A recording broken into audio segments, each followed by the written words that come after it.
Le silence de Dieu. Cet enseignement portera sur le silence de Dieu. Cet enseignement biblique sur le silence de Dieu est en 3 parties. Dans cette deuxième partie, nous allons nous appuyer sur le cas de Lazare de Béthanie. Nous allons maintenant lire Jean chapitre 11, du verset 1 au verset 14. Il s'agit là du récit de la mort de Lazare de Béthanie. Dans ce récit, la famille de Lazare aussi se trouve devant le silence de Jésus. Ils sont devant le silence de Jésus. C'est ce que nous rapporte aussi cette partie de l'Écriture dans Jean chapitre 11, verset 1 au verset 14.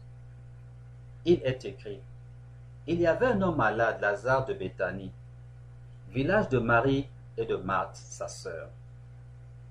C'était cette Marie qui oignit de parfum le Seigneur et qui lui essuya les pieds avec ses cheveux. Et c'était son frère Lazare qui était malade.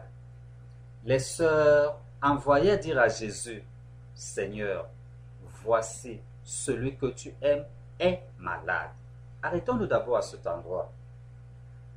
Les sœurs de Lazare envoie des messagers vers Jésus pour lui dire: Seigneur, celui que tu aimes est malade. Tout le monde peut tomber malade, même ceux que le Seigneur aime. Donc lorsque nous sommes confrontés à la maladie ou à des difficultés, ne pensons pas toujours que c'est Satan qui est à l'origine de tout. Pas du tout. Satan n'avait pas autorité sur Lazare parce qu'il était ami de Jésus. Mais Lazare est tombé malade parce que Dieu avait un plan dans la maladie et dans la mort de Lazare. Et les sœurs de Lazare, sachant qui est Jésus et quels sont les rapports que Jésus a avec Lazare, envoient donc des messagers vers Jésus. Mais dans la suite du texte, nous allons nous rendre compte qu'elles vont se trouver devant le silence de Jésus. Jésus ne réagira pas. Tant que Lazare est malade, tant que Lazare n'est pas mort, Jésus ne réagira pas du tout. Lisons la suite du texte. Après avoir entendu cela, Jésus dit: cette maladie n'est point à la mort, mais elle est pour la gloire de Dieu, afin que le Fils de Dieu soit glorifié. Ici, Lazare est malade et il est sur le point de mourir. Lazare est très malade. Il est sur le point de mourir. Et ses sœurs envoient des messagers vers Jésus. Et c'est là que Jésus révèle donc l'objet de la maladie de Lazare. Lazare n'est pas malade parce qu'il est un pécheur. Lazare n'est pas malade parce que le diable est en train de le persécuter. Le diable lui a envoyé cette maladie. Non. Jésus dit bien, cette maladie n'est point à la mort, mais elle est pour la gloire de Dieu, afin que le Fils de Dieu soit glorifié. Une fois de plus, la parole de Dieu nous enseigne que certaines souffrances impensables. Pourquoi est-ce que Lazare est malade et sur le point de mourir alors qu'il est un ami de Jésus? Les souffrances ne nous séparent pas de Dieu. En tout cas, lorsque ces souffrances sont voulues par Dieu. Lisons ce qui est écrit dans la suite. Or, Jésus aimait Marthe et sa sœur et Lazare.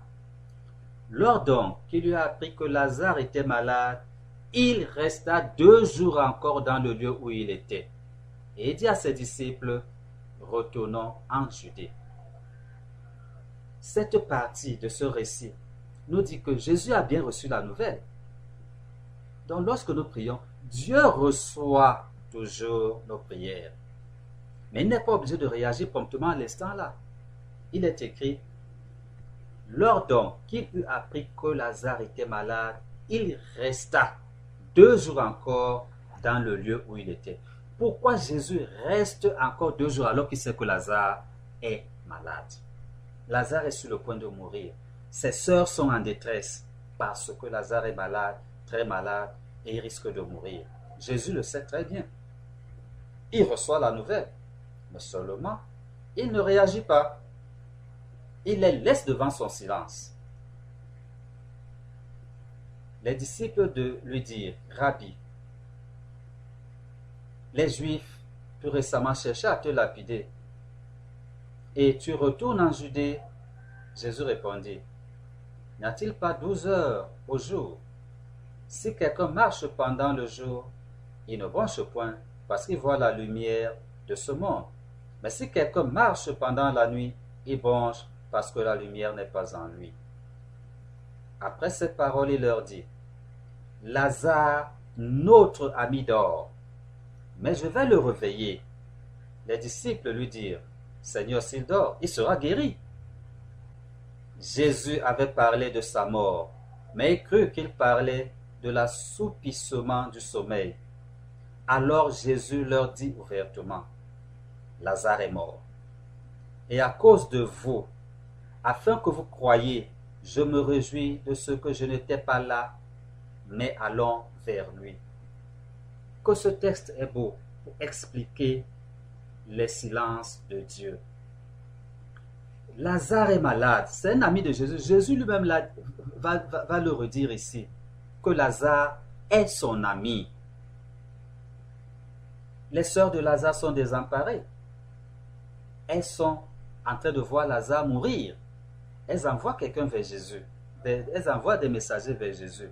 Jésus reçoit bien la nouvelle. Mais il reste encore 2 jours là où il était, jusqu'à ce que Lazare meure. Mais posons-nous la question. Les sœurs de Lazare, que penseraient-elles? Elles s'attendaient à ce que Jésus revienne avec les messagers qu'ils ont envoyés. C'était ça l'objet de leur démarche. Que Jésus, apprenant que Lazare est malade, il va dire à ses disciples, bon, allons-y comme Lazare est malade. Allons pour que je le guérisse. Mais Jésus ne le fait pas. Les messagers rentrent seuls et portent la nouvelle aux sœurs de Lazare. Et Lazare continue à être malade. Jésus passe 2 jours. Et c'est après la mort de Lazare que Jésus dit à ses disciples, allons-y donc maintenant. Nous pouvons partir. Maintenant, il est mort. Mais Jésus dit bien. Alors Jésus leur dit ouvertement, Lazare est mort. Et à cause de vous, afin que vous croyiez, je me réjouis de ce que je n'étais pas là, mais allons vers lui. Pourquoi est-ce que Jésus a gardé le silence? Il n'a pas répondu promptement à la requête des sœurs de Lazare, jusqu'au point où Lazare est mort. Jésus dit bien, et à cause de vous, afin que vous croyiez. La volonté de Dieu dans la mort de Lazare était au-dessus de sa guérison prompte. Jésus avait un autre plan dans la maladie de Lazare. Il fallait que ses apôtres croient. C'est pourquoi il a laissé Lazare mourir. Ce n'est pas parce qu'il n'a pas écouté les requêtes des sœurs de Lazare. Ce n'est pas parce qu'il était incapable de ressusciter Lazare, même sans de guérir Lazare, même sans se déplacer. Mais non, la maladie de Lazare avait un objet bien précis pour Jésus. Et il n'a pas répondu aux sœurs de Lazare selon leur requête, mais il va leur accorder un privilège plus grand encore après la mort de Lazare, qui est celui de ressusciter Lazare. Au lieu de guérir Lazare, comme ses sœurs l'espéraient, il va plutôt le ramener à la vie après sa mort. Donc, lorsque nous nous trouvons devant les silences de Dieu, le chrétien doit s'examiner et voir s'il est vraiment enfant de Dieu.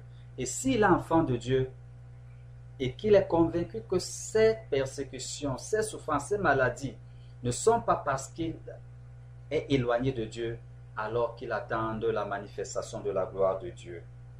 Parce que les épreuves que nous endurons, si elles sont de Dieu, la manifestation de la gloire de Dieu apparaîtra toujours. Et cette manifestation est toujours au-delà de nos espérances.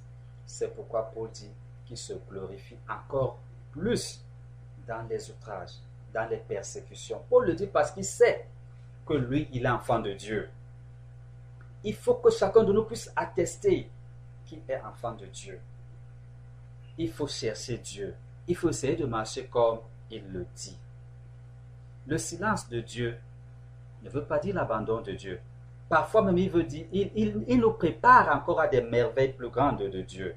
Il nous prépare à des manifestations plus grandes de Dieu. Regardons ce qui est écrit dans Deutéronome au chapitre 7, du verset 22 au verset 23. L'Éternel ton Dieu chassera peu à peu ces nations loin de ta face. Tu ne pourras pas les exterminer promptement, de peur que les bêtes des champs ne se multiplient contre toi. L'Éternel ton Dieu te délivrera. L'Éternel ton Dieu te les livrera et il les mettra complètement en déroute jusqu'à ce qu'elles soient détruites. Voici le peuple de Dieu qui en marche dans le désert. Elle rencontre des adversaires, elle rencontre des peuples en face. Le peuple de Dieu rencontre des adversaires, d'autres peuples qui se tiennent sur leur chemin et leur font la guerre. Mais voici ce que dit la parole de Dieu. L'Éternel ton Dieu chassera peu à peu ces nations loin de ta face. Tu ne pourras pas les exterminer promptement. C'est la parole de Dieu qui le dit, que c'est peu à peu que Dieu chassera tes ennemis devant toi. Or, dans nos prières, lorsque nous prions, nous sommes toujours très prompts à dire à Dieu de les enlever, de les enlever immédiatement. Que l'adversité là doit s'arrêter. Nos ennemis ne doivent même plus pouvoir se placer devant nous. Mais la parole de Dieu nous dit que c'est peu à peu. Donc, à nous de rester enfants de Dieu et progressivement le Seigneur lui-même combattra pour nous. Il est écrit, tu ne pourras pas les exterminer promptement. Donc, tout homme aimerait bien que tous ses ennemis soient détruits immédiatement, que tous les problèmes s'arrêtent de manière instantanée, que les persécutions s'arrêtent de manière instantanée, que les maladies soient guéries de manière instantanée. Mais il y a aussi, nous devons aussi considérer parfois que la volonté de Dieu est au-dessus de la nôtre. Et que même si Dieu nous accorde la victoire, il le fait selon sa volonté, comme il l'entend. Cet enseignement biblique a été dispensé par Lolo Jacques. Retrouve nos publications et leur version texte sur notre site internet www.foietverité.org. Abonne-toi pour recevoir nos publications dès leur sortie. Esprit